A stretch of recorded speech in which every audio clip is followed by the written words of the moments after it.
উনি এরকম উল্লেখ করেনি যে মুসলিম, উনি সংখ্যালঘু বলেছেন, খ্রিস্টান হতে পারে, বৌদ্ধ হতে পারে, কিন্তু মুসলিমদের উল্লেখ করে তিনি এমন কিছু বলেন।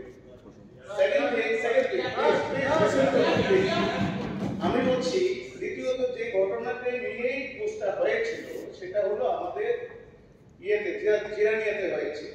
তো জিরানিয়াতে যে ঘটনাটা হয়েছে, মূর্তি ভাঙা হয়েছে, সেখানে কারা ভেঙেছে, খ্রিস্টান, বৌদ্ধিস্ট, মুসলিম কারা ভেঙেছে, কার হিন্দুদের মূর্তি ভেঙেছে, এটা যদি প্রমাণ হয়নি যে মুসলমানরা ভেঙেছে, তারপর যে ঘটনাটা হয়েছে সাথে সাথে আমাদের মুখ্যমন্ত্রী এবং আমাদের মন্ত্রী সুশান্ত চৌধুরী মহোদয় উনি এটাকে প্রশাসনিকভাবে একদম যথেষ্টভাবে হ্যান্ডেলিং করেছে। সারা ত্রিপুরার মুসলিম আমরা দেখেছি, আমরা প্রত্যক্ষ করেছি। এখন প্রশ্ন শুধু এই জায়গায় নয়, আজকে ভারতবর্ষে আমরা আমাদের যশস্বী প্রধানমন্ত্রী যে সবকা সাথ সবকা বিকাশ অর্থাৎ সর্বধর্মের সমন্বয় ভারতবর্ষের ইতিহাস, আজকে শুধু আমি এতটুকু বলতে চাই, আজকে সুদূর বাবু যে কথাগুলো বলছেন বা কংগ্রেসের তরফ থেকে যে কথাগুলো বলেছেন, কিছুদিন আগে 6 মাস কি 1 বছর হবে, গত পূজাতে এই কুমিল্লাতে, বাংলাদেশের কুমিল্লাতে পূজা মন্দিরের মধ্যে কোরআন রেখে দেওয়া হয়েছিল, হাজার হাজার হিন্দুদেরকে ধ্বংস করা হয়েছিল, মুসলিমভাবে মেরেছিল ওই মুসলিম হিন্দুদেরকে, এবং লাস্টে ধরা পড়লো কি একজন মুসলমান ওইখানে কোরআন রেখেছে। কিন্তু আমার প্রশ্ন এটাই, ওখানে যে হিন্দুদের বাড়িঘর জ্বালিয়ে দেওয়া হয়েছিল, হিন্দুদেরকে মারা হয়েছিল, তখন কি হিন্দুদের কি অপরাধ ছিল?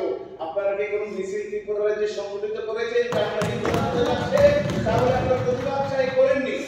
যখন সেকেন্ডলি আজকে বাংলাদেশের সংখ্যালঘু কারা হিন্দু, ভারতবর্ষের সংখ্যালঘু কারা মুসলিম, আজকে দেখেন এই সংখ্যালঘুদের ধার্মিকভাবে ডেভেলপমেন্ট করার জন্য ভারতবর্ষের সরকার, আমার বাজপেয়ী সরকার কি করে দিয়েছে, মাদ্রাসা তৈরি করে দিয়েছে এবং মুসলিমদেরকে ধর্মীয়ভাবে শিক্ষার জন্য এগিয়ে নিয়ে যাচ্ছে। প্লিজ আরেকটু বলতে দিন। কিন্তু আজকের দিনে ভারতবর্ষে যত হামলা হচ্ছে, যত কিছু হচ্ছে, বোম আক্রমণ হচ্ছে, দিল্লি থেকে শুরু করে ত্রিপুরা পর্যন্ত ধরা পড়ে কারা মুসলিমরা, কিন্তু তারপরেও আমাদের এই ভারতবর্ষের সমন্বয় রেখেছেন আমাদের প্রধানমন্ত্রী। কিন্তু আজকে যে বাংলাদেশে এই যে হাসিনাকে নিয়ে এত ঘটনা ঘটলো, হাসিনা পালিয়ে গেল, কোথায় গেল সেটা আমাদের ভারতবর্ষে দেখার নয়, কিন্তু প্রত্যেকটি কলেজে ইউনিভার্সিটিতে হিন্দু টিচারদেরকে অপমান করে মেরে মেরে তাদেরকে বের করে দেওয়া হচ্ছে। কোথায় আমার বিরোধী দলের বন্ধুরা তো মিছিল করেনি?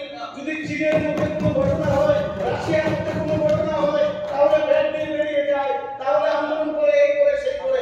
আজকের দিনে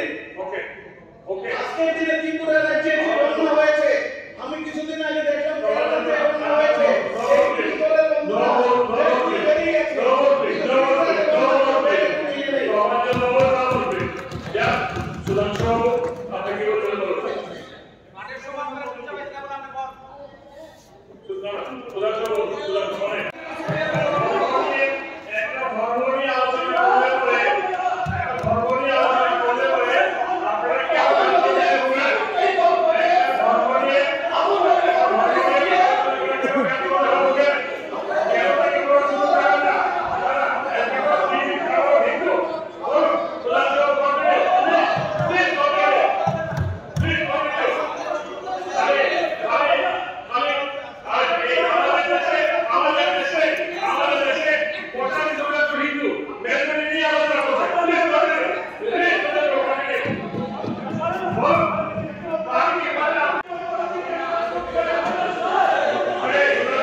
অধিবাসী গ্রাম শহরের বসতি অঞ্চল, কৃষি জমি, রাস্তাঘাট ক্ষতিগ্রস্ত হয়েছে।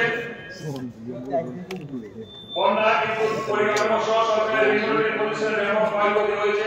অসংখ্য বিদ্যালয় বন্যায়